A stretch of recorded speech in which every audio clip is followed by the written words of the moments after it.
बिस्मिल्लाहिर्रहमानिर्रहीम। अस्सलाम वालेकुम। क्लास पिछली नशिस्त में हमने पौधों और दरख्तों की अहमियत के बारे में पढ़ा था। आज हम उसके मश्क़ी सवालात में खाली जगह पूर कर लेते हैं। खाली जगह पूर करें। दरख्त और पौधे अल्लाह ताला की डैश में से एक हैं, अल्लाह ताला के इनामात में से।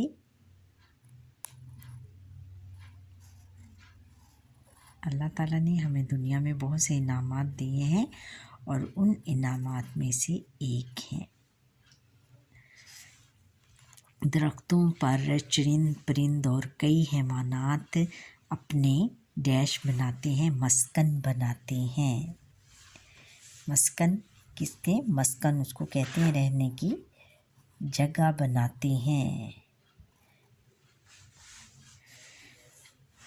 अच्छा, अगला है कि नबी अकरम सल्लल्लाहु अलैहि वसल्लम ने दरख्तों और पौधों की डैश तलकीन फरमाई।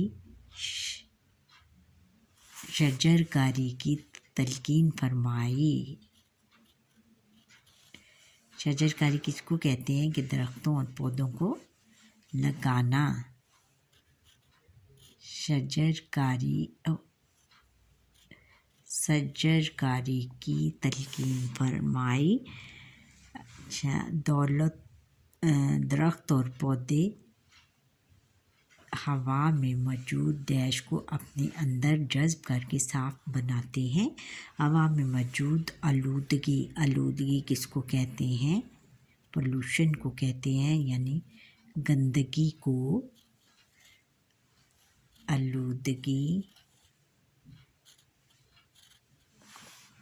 को अपने अंदर जज्ब करके साफ बनाते हैं। हदीस में दरख्तों को बिला वजह काटने की डैश बयान फरमाई गई है। तलकीन मज़म्मत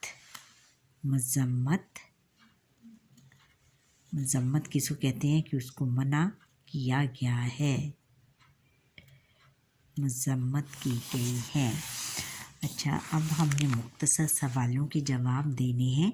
मुख्तसर जवाब लिखें। सवाल नंबर 1, शजरकारी के बारे में एक हदीस का तर्जमा लिखें।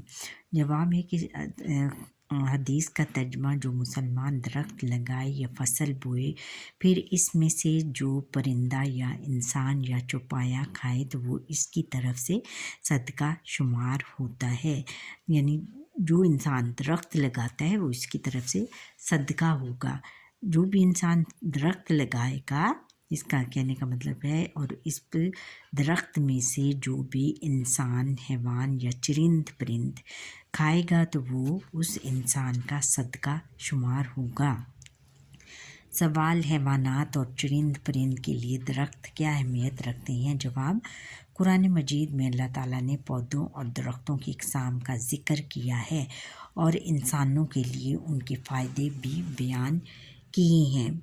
दरख्त और पौधे न सिर्फ हवा में मौजूद आलूदगी को अपने अंदर जज्ब करके इसे साफ़ शफाफ बनाते हैं, बल्कि दर्जा हरारत में भी कमी लाते हैं और माहौल को खुशगवार बनाते हैं। नबातात से इंसान और हैवान अपनी ग़िज़ाई ज़रूरियात पूरी करते। नबातात यानी दरख्त और पौधों से अपनी ग़िज़ाई ज़रूरियात यानी अपने खाने पीने की ज़रूरियात पूरी करते हैं। दरख्तों पर चरिंद परिंद और कई हैवानात अपने मस्कन बनाते हैं, अपने रहने की जगह बनाते हैं, यानी घोंसले वगैरह बनाते हैं। दरख्तों से शदीद गर्मी में इंसान चरिंद परिंद को साया मिलता है। सवाल नंबर 3 है कि शजरकारी के 3 फ़ायदे लिखें। जवाब, शजरकारी के फ़ायदे दर्ज झैल हैं। नंबर 1 है कि शजरकारी से ज़मीन के कटाव और लैंड स्लाइडिंग में कमी वाक़ई होती है। नंबर 2, सरसब्ज़ और शादाब पौधे और दरख्तों का इंसानी जिस्मों और ज़हन पर अच्छा असर पड़ता है और ज़हनी दबाव कम होता है, यानी उसमें इंसानों के अंदर डिप्रेशन ख़त्म हो जाता है। अगर हम ज़्यादा से ज़्यादा दरख्त लगाएंगे तो माहौल खुशगवार हो जाएगा और उसकी खुशगवारी से उनके अंदर डिप्रेशन कम हो जाता है। दरख्तों पर चरिंद परिंद और कई हैवानात क्या बनाते हैं? मस्कन, अपनी मस्कन बनाते हैं। सवाल नंबर 4 ہے کہ عالمی حرارت کے مسئلے سے بچنے کے لیے ہمیں کیا کرنا چاہیے؟ جواب ہے کہ پچھلے کئی سالوں سے ہماری زمین کا درجہ حرارت بڑھ رہا ہے اور وقت گزرنے کے ساتھ ساتھ مسئلہ سنگین ہوتا جا رہا ہے۔ موجودہ دور میں عالمی حرارت کا مسئلہ سنگین صورتحال اختیار کرتا جا رہا ہے۔ اس مسئلے سے بچنے اور دیگر فوائد حاصل کرنے کے لیے ہمیں چاہیے کہ ہم زیادہ سے زیادہ درخت لگائیں، یعنی جو حرارت ہے اس کو کم کرنے کے لیے ہمیں زیادہ سے زیادہ درخت لگانے چاہیے۔ ہیٹ کو کم کرنے کے لیے وہ ہیٹ کو بہت زیادہ کم کر دیتے ہیں۔ تفصیلی جواب اب لکھنے ہیں۔ سوال نمبر 1 ہے، قرآن و سنت کی روشنی میں شجر کاری کی اہمیت تحریر کریں۔ جواب ہے کہ پودے اور درخت انسانی زندگی کے لیے ضروری ہیں۔ اللہ تعالیٰ نے قرآن مجید میں بہت سے مقامات پر پودوں اور درختوں کا ذکر کیا ہے۔ اللہ تعالیٰ کا ارشاد ہے، ترجمہ، پھر اس پانی سے اس میں ہر قسم کی نفیس چیزیں اگائے۔ ہم نے نفیس چیزیں اگائیں، یعنی پودے اور پھل پھول اگائے۔ درخت اور پودے اللہ تعالیٰ کے انعامات میں سے ہیں۔ اللہ تعالیٰ نے درختوں اور پودوں کو زمین کا حسن اور اپنی رحمت قرار دیا ہے۔ ارشاد ربانی ہے، وہی یعنی اللہ تعالیٰ تو ہے جس نے آسمان سے پانی برسایا جسے تم پیتے بھی ہو، اور اس سے درخت بھی شاداب ہوتے ہیں جن میں تم اپنے جانوروں کو چراتے ہو۔ حضرت محمد رسول اللہ خاتم النبیین صلی اللہ علیہ وسلم نے اپنے دست مبارک سے کھجور کے پودے لگائے اور اپنی امت کو بھی شجر کاری کی تلقین فرمائی۔ ایک موقع پر آپ صلی اللہ علیہ وسلم نے ایسی زمین کو کاشت کرنے کی ترغیب فرمائی جو کسی کے استعمال میں نہ ہو یا بنجر ہو۔ آپ صلی اللہ علیہ وسلم نے فرمایا، جس کے پاس زمین ہو اسے اس زمین میں کاشت کاری کرنی چاہیے۔ اگر وہ خود کاشت کاری نہ کر سکتا ہو تو اپنے کسی مسلمان بھائی کو دے تاکہ وہ کاشت کرے، یعنی اس میں بیج بوئے اور پودے اور فصل اور درخت اور پودے وغیرہ لگائے۔ سوال نمبر 3 ہے کہ شجر کاری کے بارے میں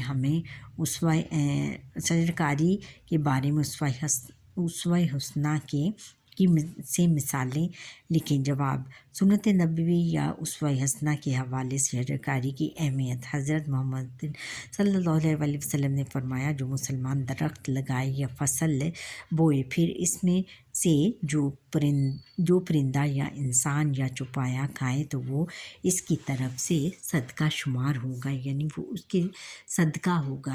جو بھی اس میں سے پھل یا سبزی یا کوئی چیز سبزی پھل یا وغیرہ کھائے گا تو وہ اس کے لیے صدقہ ہوگا، وہ اس کو دوا دے گا اور اس کا پیٹ بڑھے گا تو وہ اس شخص کے لیے صدقہ ہے جو کہ اس کو لگاتا ہے۔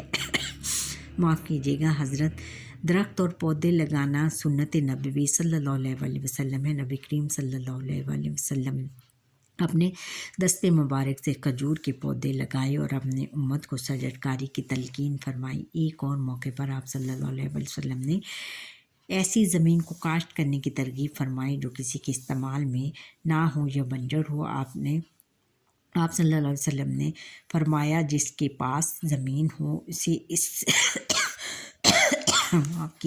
اس زمین پر کاشت کاری کرنی چاہیے۔ اگر وہ خود کاشت نہ کر سکتا ہو تو اپنے کسی مسلمان بھائی کو دے تاکہ وہ کاشت کرے۔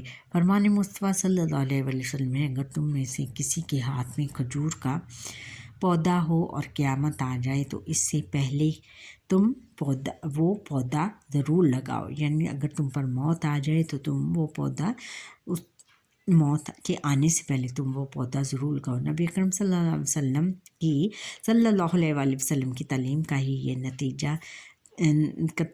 ہی کا نتیجہ تھا کہ صحابہ کرام رضی اللہ تعالیٰ عنہم صدقے کی اہمیت سے شجر کاری کا خاص اہتمام فرماتے تھے۔ احادیث نبوی میں درختوں को बिला वजह काटने की मजम्मत फरमाई गई है। अच्छा बच्चों, यहाँ पर ही हमारे आज के लेसन का वक्त ख़त्म हुआ, बल्कि ये हमारी पूरी इस्लामियात की जो बुक है यहाँ पर ही उसका इख्तिताम होता है। आप कमेंट सेक्शन में कमेंट करके बताएं कि आपको मेरी ये लेसन्स, पूरी बुक के लेसन्स कैसे लगे, और फिर सब्सक्राइब करें, ज़रूर सब्सक्राइब करें। सब्सक्राइब इसलिए करें कि बेटा मैं बीमारी में भी आपके लेसन करती रही हूँ, लेकिन मुझे वो अच्छा रिस्पांस नहीं मिल सका जैसा कि मुझे मिलना चाहिए। अच्छा, अल्लाह हाफिज़, गुड बाय।